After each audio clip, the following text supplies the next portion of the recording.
Hi, fourth graders. Welcome to day 3 of our Read Aloud because of Winn-Dixie. Today we're starting on chapter 7 on page 45. So I hope you all have your doodling or your coloring, or maybe you're just going to sit back and relax and listen. So I hope you enjoy. Chapter 7. Back when Florida was wild, when it consisted of nothing but palmetto trees and mosquitoes so big they could fly away with you, Miss Franny Block started in, and I was just a little girl no bigger than you. My father, Herman W. Block, told me that I could have anything I wanted for my birthday, anything at all. Miss Franny looked around the library. She leaned in close to me. I don't want to appear prideful, she said, but my daddy was a very rich man, a very rich man. She nodded and then leaned in back and said, and I was a little girl who loved to read. So I told him, I said, Daddy, I would most certainly love to have a library for my birthday. A small little library would be wonderful. You asked for a whole library? A small one, Miss Franny nodded. I wanted a little house full of nothing but books, and I wanted to share them too. And I got my wish. My father built me this house, and the very one we are sitting in now, and at a very young age I became a librarian. Yes, ma'am. What about the bear? I said. Did I mention that Florida was wild in those days? Miss Franny Block said. Uh-huh, you did. It was wild. There were wild men and wild women and wild animals, like bears. Yes, ma'am, that's right. Now I have to tell you, I was a little Miss Know-It-All. I was a Miss Smarty Pants with my library full of books. Oh, yes, ma'am, I thought I knew the answers to everything. Well, one hot Thursday, I was sitting in my library with all the doors and windows open and my nose stuck in a book when a shadow crossed the desk. And without looking up, yes, ma'am, without even looking up, I said, Is there a book I can help you find? Well, there was no answer. And I thought it might have been a wild man or a wild woman, scared of all these books and afraid to speak up. But then I became aware of a very peculiar smell, a very strong smell. I raised my eyes slowly, and standing right in front of me was a bear. Yes, ma'am, a very large bear. How big? I asked. Oh, well, said Miss Franny, perhaps 3 times the size of your dog. Then what happened? I asked her. Well, said Miss Franny, I looked at him and he looked at me. He put his big nose up in the air and sniffed as if he was trying to decide if a little Miss Know-It-All librarian was what he was in the mood to eat. And I sat there. And then I thought, well, if this bear intends to eat me, I am not going to let it happen without a fight. No, ma'am. So very slowly and very carefully, I raised up the book I was reading. What book was that? I asked. Why, it was War and Peace, a very large book. I raised it up slowly, and then I aimed it carefully, and I threw it right at that bear and screamed, Be gone! And do you know what? No, ma'am, I said. He went. But this is what I will never forget. He took the book with him. Nuh-uh, I said. Yes, ma'am, said Miss Franny. He snatched it up and ran. Did he come back? I asked. No, I never saw him again. Well, the men in town used to tease me about it. They used to say, Miss Franny, we saw that bear of yours out in the woods today. He was reading that book, and he said it sure was good and would be all right, and if it would be all right if he kept it for just another week. Yes, ma'am, they did tease me about it, she sighed. I imagine I'm the only one left from those days. I imagine I'm the only one that even recalls that bear. All my friends, everyone I knew when I was young, they are all dead and gone. She sighed again. She looked sad and old and wrinkled. It was the same way I felt sometimes, being friendless in a new town and not having a mama to comfort me. I sighed too. Winn-Dixie raised his head off his paws and looked back and forth between me and Miss Franny. He sat up then and showed Miss Franny his teeth. "Well now, look at that," she said. "That dog is smiling at me." "It's a talent of his," I told her. "It is a fine talent," Miss Franny said. "A very fine talent." And she smiled back at Winn-Dixie. "We could be friends," I said to Miss Franny. "I mean, you and me and Winn-Dixie. We could all be friends." Miss Franny smiled even bigger. "Well, that would be grand," she said. "Just grand." All right. At that minute, right when the three of us had decided to be friends, who should come marching into the Herman W. Block Memorial Library but old pinch-faced Amanda Wilkinson. She walked right up to Miss Franny's desk and said, "I finished Johnny Tremain, and I enjoyed it very much. I would like something even more difficult to read now, because I am an advanced reader." "Yes, dear, I know," said Miss Franny. She got up out of her chair. Amanda pretended like I wasn't there. She stared right past me. "Are dogs allowed in the library?" she asked Miss Franny as they walked away. "Certain ones," said Miss Franny, "a select few." And then she turned around and winked at me. I smiled back. I had just made my first friend in Naomi, and nobody was going to mess that up for me, not even old pinch-faced Amanda Wilkinson.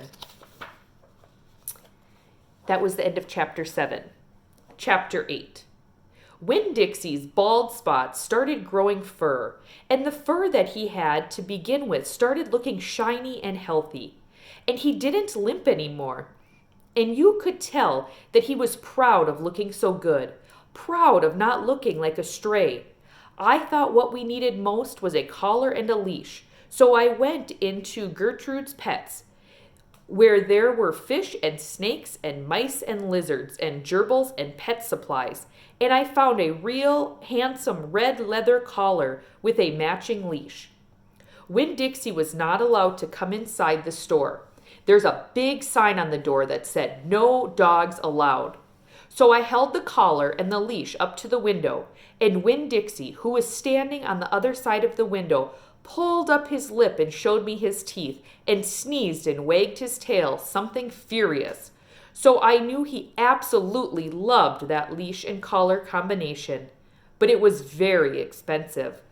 I decided to explain my situation to the man behind the counter. I said, "I don't get big enough allowances to afford something this fancy, but I love this collar and leash, and so does my dog, and I was thinking that maybe you could set me up on an installment plan." "Installment plan?" said the man. "Gertrude!" somebody screamed in a real irritated voice. I looked around. It was a parrot. She was sitting on top of one of the fish tanks, looking right at me. "An installment plan," I said, ignoring the parrot. "You know, where I promise to give you my allowance every week and you give me the leash and the collar now." "I don't think I can do that," said the man. He shook his head. "No, the owner, she wouldn't like that." He looked down at the counter. He wouldn't look at me. He had thick black hair and it was slicked back like Elvis Presley's. He had on a name tag that said Otis. "Or I could work for you," I said. "I could come in and sweep the floors and dust the shelves and take out the trash. I could do that." I looked around Gertrude's Pets. There was sand and sunflower seed shells and big dust bunnies all over the floor. I could tell that it needed to be swept. Said Otis. He looked down at the counter some more. "Gertrude!" the parrot screamed again. "I'm real trustworthy," I said. "I'm new in town, but my daddy is a preacher. He's the preacher at the Open Arms Baptist Church of Naomi. So I'm real honest. But the only thing is, Winn-Dixie, my dog, he would have to come inside with me, because if we get separated for too long, he starts to howl something terrible." "Gertrude doesn't like dogs," said Otis. "Is she the owner?" I asked. No. He finally looked up. He pointed at the fish tank. "That Gertrude, the parrot. I named her after the owner." "Gertrude's a pretty bird," screamed Gertrude. "She might like Winn-Dixie," I told Otis. "Almost everybody does. Maybe he could come inside and meet her. And if the two of them get along, then Could I have the job?" "Maybe," Otis mumbled. He looked down at the counter again. So I went and opened the door, and Winn-Dixie came trotting inside the store. "Dog!" screamed Gertrude. "I know it," Otis told her. And then Gertrude got real quiet. She sat on the top of the fish tank and cocked her head from one side to the other, looking at Winn-Dixie. And Winn-Dixie stood and stared back at her. He didn't hardly move. He didn't wag his tail. He didn't smile. He didn't sneeze. He just stared at Gertrude and she stared at him. And then she spread her wings out real far and flew and landed on top of Winn-Dixie's head. "Dog!" she croaked. Winn-Dixie wagged his tail just a little tiny bit, and Otis said, "You can start on Monday." "Thank you," I told him. "You won't be sorry." On the way out of Gertrude's Pets, I said to Winn-Dixie, "You are better at making friends than anybody I have ever known. I bet if my mama knew you, she would think you were the best dog ever." Winn-Dixie was smiling up at me, and I was smiling down at him. And so neither one of us was looking where we were going, and we almost bumped right into Sweetie Pie Thomas. She was standing there, sucking on the knuckle of her third finger, staring in the window of Gertrude's Pets. She took her finger out of her mouth and looked at me. Her eyes were all big and round. "Was that bird sitting on that dog's head?" she asked. She had her hair tied up in a ponytail with a pink ribbon. But it wasn't much of a ponytail. It was mostly ribbon with a few strands of hair. "Yes," I told her.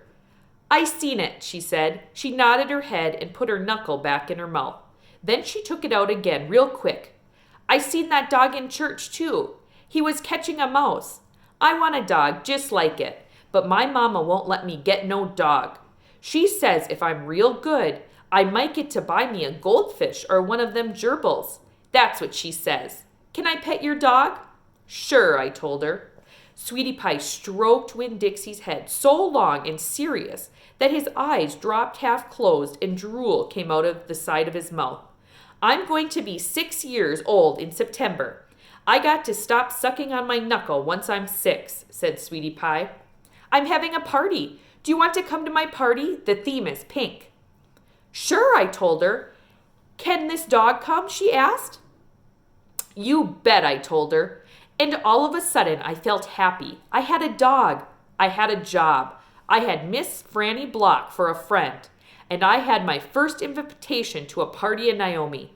It didn't matter that it came from a 5-year-old, and the party wasn't until September. I didn't feel so lonely anymore. Okay, page 60, chapter 9. Just about everything that happened to me that summer happened because of Winn-Dixie. For instance, without him, I would never have met Gloria Dump. He was the one who introduced us. What happened was this. I was riding my bike home from Gertrude's Pets, and Winn-Dixie was running along beside me. We went past Dunlap and Stevie Dewberry's house, and when Dunlap and Stevie saw me, they got on their bikes and started following me. They wouldn't ride with me, they just rode behind me and whispered things that I couldn't hear. Neither one of them had any hair on his head, because their mama shaved their heads every week during the summer because of the one time Dunlap got fleas in his hair from their cat, Sadie. And now they looked like 2 identical bald-headed babies, even though they weren't twins. Dunlap was 10 years old, like me, and Stevie was 9 and tall for his age. "I can hear you," I hollered back at them. "I can hear what you're saying." But I couldn't. Winn-Dixie started to race way ahead of me. "You better watch out," Dunlap hollered. "That dog is headed right for the witch's house." "Winn-Dixie," I called, but he kept on going faster and hopped a gate and went into the most overgrown jungle of a yard that I had ever seen. "You better go get your dog out of there," Dunlap said. "The witch will eat that dog," Stevie said. "Shush," I told them.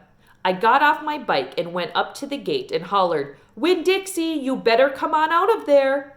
But he didn't. "She's probably eating him right now," Stevie said. He and Dunlap were standing behind me. "She eats dogs all the time."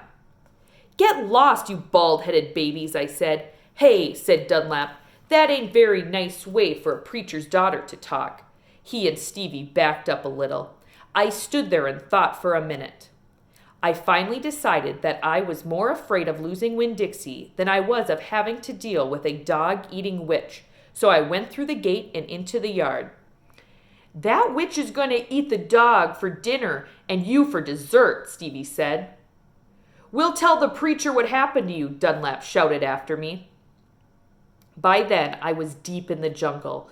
There was every kind of thing growing everywhere. There were flowers and vegetables and trees and vines. Winn-Dixie, I said. He, I heard. This dog sure likes to eat. I went around a really big tree all covered in moss, and there was Winn-Dixie. He was eating something right out of the witch's hand. She looked up at me. This dog sure likes peanut butter, she said. You can always trust a dog that likes peanut butter. She was old with crinkly brown skin. She had on a big floppy hat with flowers all over it, and she didn't have any teeth, but she didn't look like a witch. She looked nice, and Winn-Dixie liked her, I could tell. I'm sorry he got in your garden, I said. You ain't got to be sorry, she said. I enjoy a little company. My name's Opal, I told her.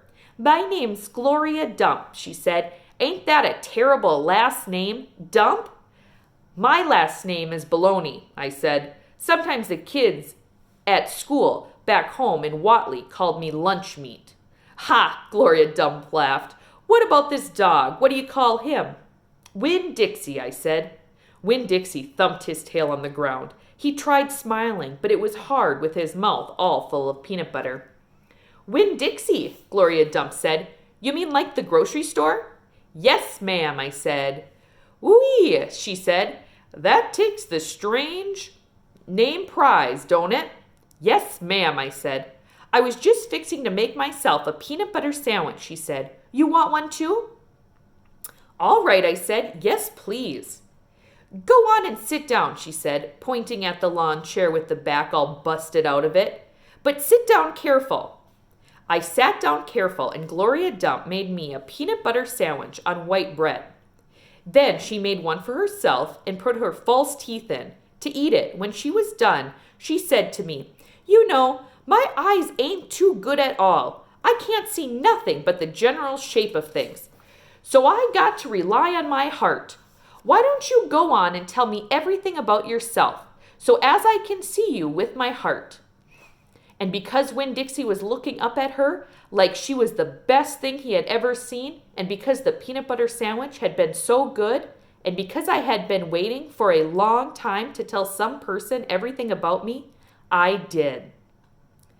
Okay, fourth graders, that is the end of chapter 9 on page 66. So on Monday, we will continue on with chapter 10. All right, boys and girls, thank you so much for listening in, and I'll see you soon.